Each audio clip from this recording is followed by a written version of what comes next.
How much capital are you willing to give the St. Louis Blues if Brayden Schenn comes in and is fully paid, so they don't retain anything? Oh, well, Ovechkin and Chikrin and Thompson. That's how much capital. Aha! Hey! Oh, absolutely. Dad jokes, Wretched. Jesse over here. Terrible. What do we got? Like, what do you like? People are like, well, it's going to cost them a pick plus their 2026 first rounder. I'm like, well, then I guess they're going to get Yanni Gourde because that's not, to me, what the Leafs are going to pay for this guy. I think, and by the way, I like Yanni Gourde. I'm not down. It's not that I'm not down with Yanni Gourde. Trading your 2026 first and not protecting it while Marner and Tavares is unsigned, I think is psychotic. Yeah. I think that's the dumbest thing the Leafs could do this deadline is trade that pick. And I bet every team in the league is asking for it because they should. That's a smart thing to do. There's a chance the Leafs don't get Tavares, they don't get Marner, and no one signs there. Or if the Leafs do sign some guys, it doesn't work out, and that pick is really, really good. And all of a sudden, the Leafs are fucked without it. Like, I'd rather lose Danford, who I don't want to lose. I'd rather lose Minton, who I don't want to lose. I'd rather lose Cowan, who I don't want to lose. Boy, this is that fun conversation where you're like, how do we get everything we want while giving up nothing that we want? Well, no, I'm fine to give up stuff. Mm-hmm. Like I told you, like I would be fine with a swap for Brock Nelson as long as it comes with an extension. I think in order to get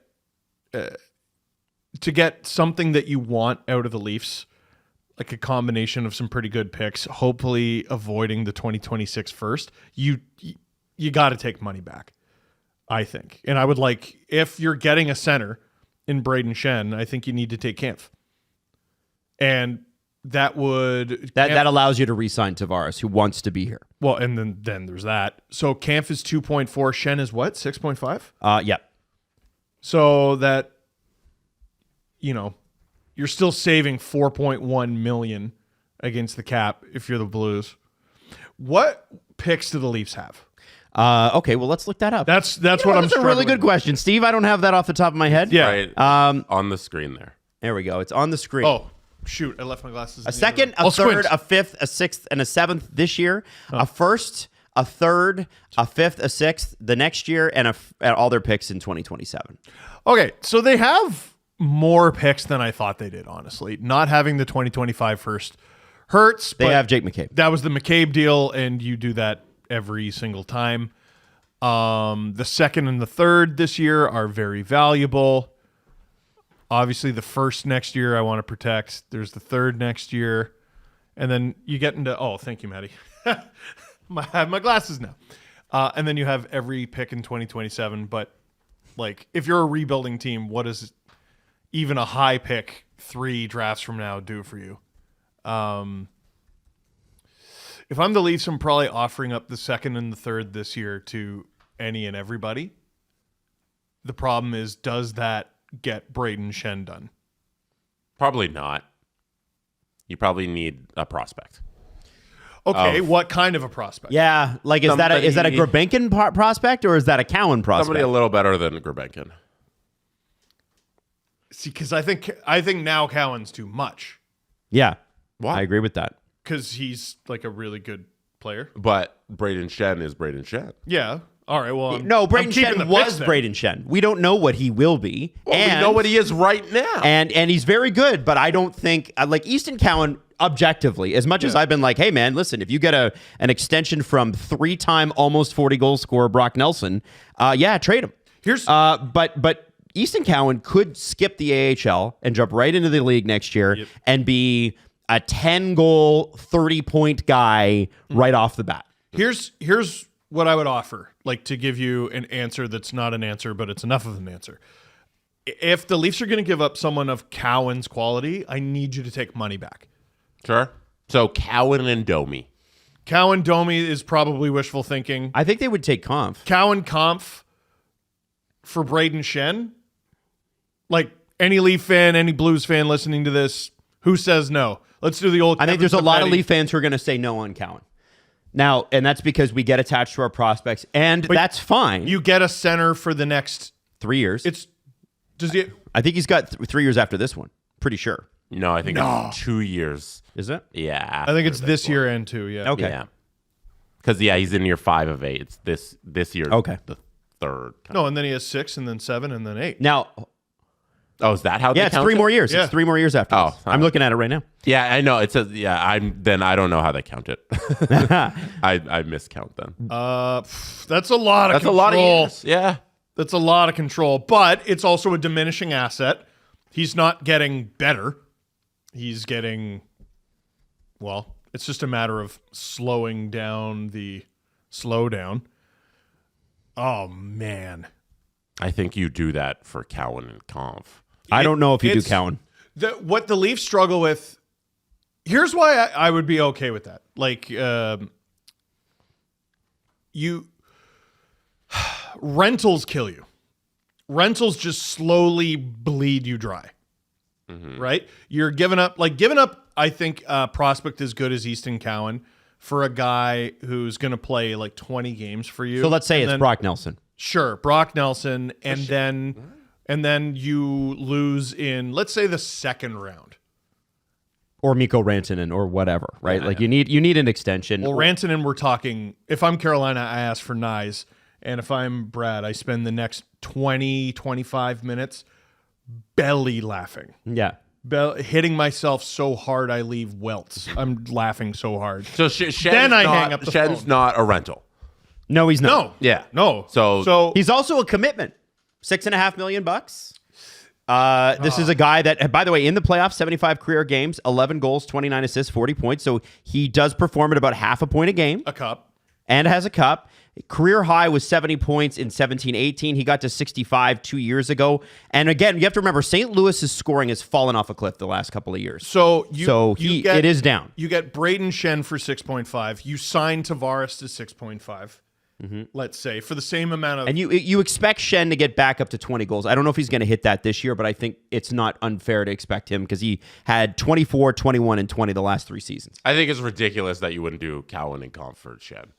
I'm saying I'd do No, it. Adam just said he wouldn't do Cowan. I'm You wouldn't do that trade? Like, what are we hoping for? Cowan's going to be good next year. Because here's the thing that people gonna don't... be what about this I think there's season? a huge misunderstanding in the market of what we think Cowan tops out at. And I think you're right, Jesse, in the sense that, like, Cowan is going to be a very good player. Sure. The expectation is not a point-a-game player at the NHL level, right? That's the thing with Cowan. So... Are you okay, maybe I would. Maybe you're talking me into the it. deal or not? You're talking me into it. Well, Okay. Hey, is this a podcast or not? I'm here talking it out. All right. Here. I got to talk it out. I got to feel it. Now, Kampf, I'm fine. That's fine. Cowan, it's like, okay, is that a replaceable draft pick in the next few coming drafts? I think it is. I think you can find other players like that. I think you found Nyes in the second round. I think you found Cowan late in the first. Nobody had heard of this guy. 28th. I think you can find that. So yeah, okay, I do it. Because you get 3 more years of Brayden Schenn. Control is the most important part. And the McCabe deal has worked out pretty well. The difference is this player is older. Boy, I really think he'd tie the room together, though. And you could use him on the wing. It just makes so much sense for the lineup. Like, I don't care about winning next year. Like, it makes sense for this rest of the season lineup to plug in Brayden Schenn. Yeah. Like, the lineup works. If they're taking money back, oh, man. And the Leafs do have money. What's going to be interesting about July 1st this year, I think you have to keep in mind, because this does factor in now, right? Like, I'm not trying to talk about Marner or Tavares here, but when you look at control and that salary cap going up, by the time Brayden Schenn's deal's up, if the Leafs are paying full jack $6.5 million, right?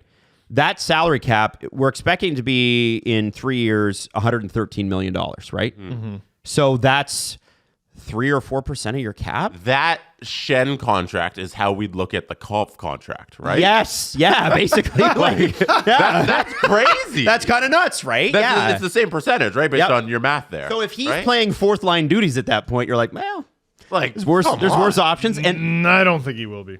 I don't think so either, but I that's my point is financially it does make a lot of sense. Now, The other thing is, in years past, and this is where draft picks were so bloody important.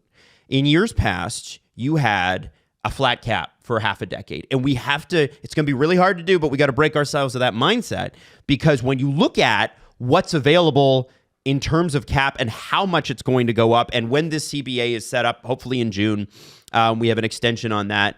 We're going to have a lot more clarity. You can plug holes via free agency now. Is it more expensive to do? Sure, it always is. But I think you're also going to see a lot more RFA deals happen. And Jesse, you made a really great point, and it stuck with me. I think it was last podcast or the podcast before, which is, hey, we already know what this guy is. We already know that. We know this guy. We know this guy's good. Yeah, it's a boat, not the mystery box. Yeah, which could be a boat. Right. Yeah.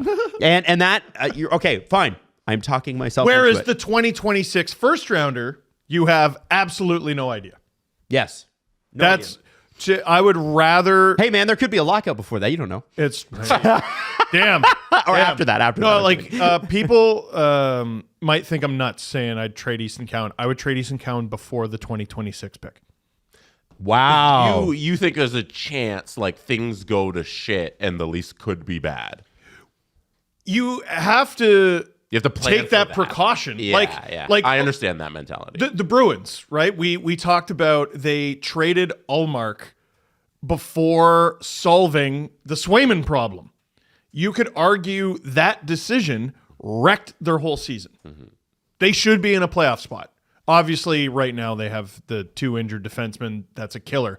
But the reason they've been hovering in this will they or won't they place all season is because of that one mistake. The Ullmark trade before the Swayman stuff. I've written about this a few times. Like there have been a few times in Leafs history, in my lifetime anyway, where they've traded a pick more than a year ahead of time, and it screwed them every single time. There was a first-round pick. I think they traded it in 88 or 89, and it was for the 90 or 91 draft. They had to fight tooth and nail to not finish last place because Eric Lindros was the most highly sought-after prospect for decades, since Gretzky. So the Nordiques went to the Leafs and they're like, hey, we want to be bad. You don't want to be bad. Take a bunch of our good players. Because of the expansion draft, that pick ended up being 3rd overall that the Leafs gave up instead of 1st. Guess who it was? Scott Niedermayer. Yeah. The Leafs gave up a pick over a year ahead of time. I want to say it was in like the Kenny Janssen or Wendell Clark deal or something like that. Luongo. It ended up being Roberto friggin' Luongo, which I think was the 4th overall pick in 1997. And the most infamous one in recent memory, they trade a first-round pick a year ahead of time for Phil Kessel, 2nd overall pick because the team sucks, and it's Tyler Seguin. Oh, and there was another one. There was the other first. Help me. Douglas Hamilton. Oh, the Leafs could have had they were Seguin still bad. Yeah. And there was 2 top 10 picks. Yeah. Right? So unprotected. It's one of the worst trades in Brian Burke's history. This team is too good to bottom out that badly. Probably. Maybe. But you lose, let's say disaster happens. Yeah. You don't get Marner. You don't get Tavares. Okay, we'll get Rantanen. You don't get Rantanen. Okay, we'll get Kaprizov. You don't get Kaprizov. Well, he's next year anyway. He's not this year. Oh, well, then you definitely don't get him. Because McDavid and Kaprizov are up after 26. That's going to be wild. There is a very real doomsday scenario. Yeah, and let's also, say your goalies get injured. Like Woll and Stollers are out long term, and Matt Murray's the starting goaltender. Yeah. Like there's a possibility all these things could happen. Which is why you do it now. And I'm Nyes. I'm Tavares. I'm Marner. And you've traded that pick. I think my number went up $500,000 a year. Right. The price goes each. up. Yeah. You need me.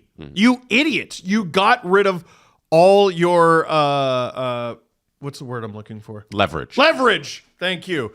You're I welcome. love that Beverage. you knew it and I didn't. That's okay. You lose all your leverage, which is what the Bruins did with Swayman. Yeah, and now when you get to the 2026 trade deadline, when we're a year from now, and they still have that pick, and they're in a position like they are now, then we're like, yeah, fucking trade it because you got to win right now because you didn't win last year. They lose again.